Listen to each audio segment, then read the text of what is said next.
Bom dia a todos. Essa é uma apresentação destinada à disciplina GRS 114 e nós vamos tratar superficialmente, né, de geofísica e seriam técnicas para tentar descobrir como é o subterrâneo. E existem várias técnicas, né? Essas técnicas são agrupadas em métodos naturais e artificiais. Nós veremos daqui a pouco. E o que se busca aqui é avaliar as propriedades físicas da camada do subsolo, as discrepâncias em relação aos valores típicos de uma determinada propriedade e locais mais prováveis de acumulação de água. E o interessante é que, se você quer saber como é o subterrâneo, eu poderia perfurar um poço de diâmetro pequeno e ver o que vai sair, o que seria a perfuração direta, ou então a geofísica. E um estudo de geofísica hoje fica em torno de R$ 15.000 e uma perfuração direta pode custar mais. Aqui são todos os métodos agrupados conforme o livro lá de hidrogeologia da CPRM. E dentro dos métodos naturais, o primeiro é a gravimetria. Eu não vou entrar nos detalhes, mas medindo a aceleração da gravidade, ela varia de lugar para lugar. E essa variação ela é função do local, da altitude e da densidade média das rochas. Então, com isso, nós podemos avaliar discrepâncias. E existe até um método interessante que, através de um pêndulo, né, oscilando para lá e para cá, você consegue medir a aceleração da gravidade. Bom, o outro eu vou medir o campo magnético, mais uma vez dentro de métodos naturais. A Terra ela tem um campo magnético e se o campo magnético varia de um local para outro, isso pode ser indicativo de variações no subterrâneo. Depois eu tenho agrupado aí esses métodos muito pouco utilizados na verdade, né? Que seria o magneto telúrico e o audiomagneto telúrico. E eles vão, através das correntes que são formadas na ionosfera, né, eles vão medindo a resistividade elétrica da litosfera, vamos dizer, do subterrâneo. E dos métodos artificiais, nós vamos induzir alguma coisa. O primeiro dele é a refração sísmica.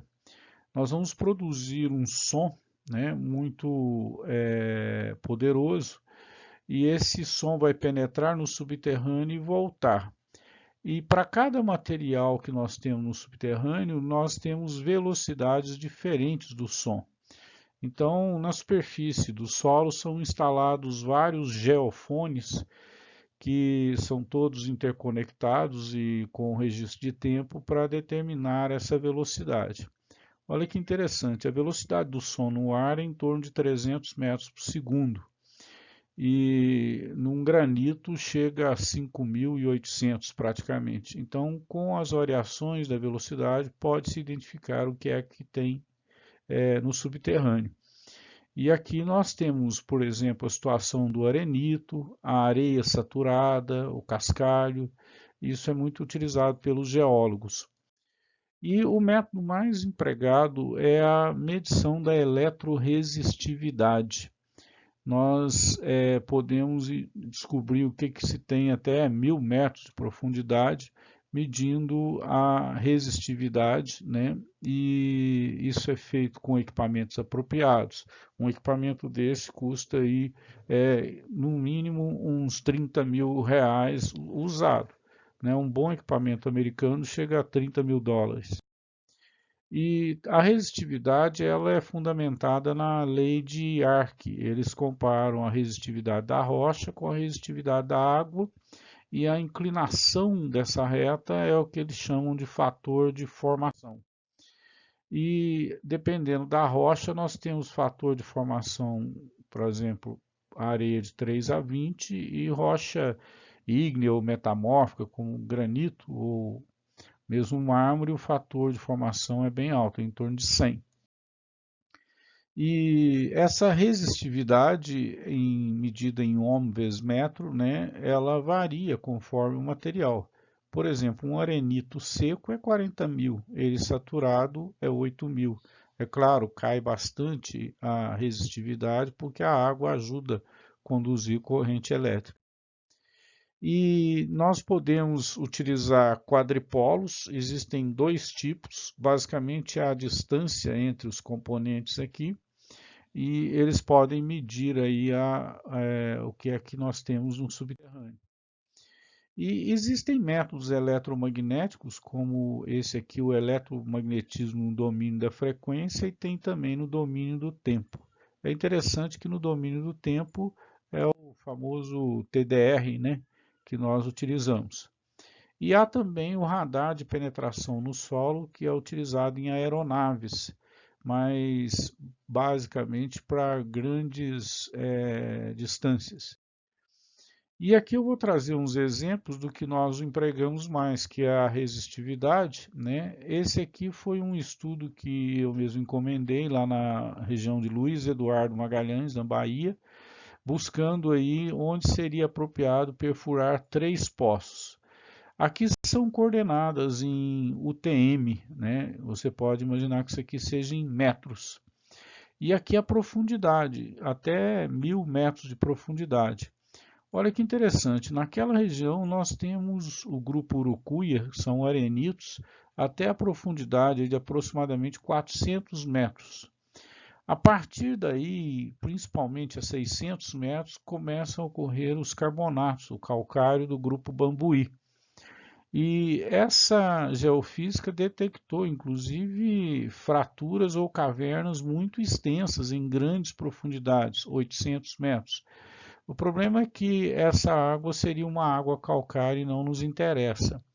Por essa razão, os poços naquela região eles têm até 300 metros de profundidade. Nós escolhemos esses 3 locais para os poços para evitar que a perfuração passasse por essa zona silicificada, muito dura, e aí a perfuração ela teria um custo maior. Aqui no mesmo local, né, um outro exemplo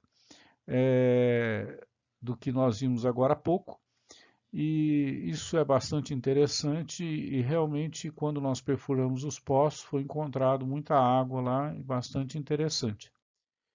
E aqui um outro estudo, eu até fiz a recomendação que isso fosse feito para